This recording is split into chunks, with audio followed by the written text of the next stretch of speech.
திராவிடம்னா என்னான்னு கேட்குறவங்களுக்கு பூரா ஒரே ஒரு தடவை உள்ளே போய் சுற்றி பார்க்கணும். கலைஞருடைய மணிமண்டபம் இருக்க அந்த சன்னதியை சுற்றி பார்த்தா தெரியும். உள்ளே போனால் என்ன ரயிலெல்லாம் போகுது வண்டி. உள்ளே காட்சிகளை பார்த்தா இந்த 6ஆம் தேதியிலேருந்து மக்கள்லாம் ஃப்ரீயாக பார்க்கலாமா அதையும் சொன்னாங்க. நான் போய் பார்த்துட்டு கொஞ்ச நேரம் மூச்சு நின்று போச்சு எனக்கு.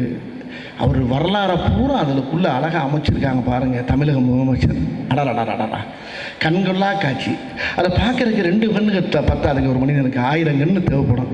அவ்வளோ அழகாக இருக்குங்க.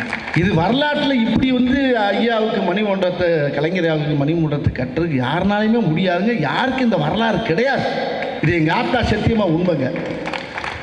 அவ்வளோ அருமையாக பிரமாதமாக அதை பண்ணி அவர் பட்ட கஷ்டம், அவர் அண்ணாவை நேசித்தது, அந்த சுவாசம், திருவள்ளுவர்கள் நேசித்த சுவாசம், அந்த காற்று, அவர் பட்ட உழைப்புடைய அந்த வலிமை, அந்த எளிமை, அந்த திறமை அவ்வளோ இருக்குங்க.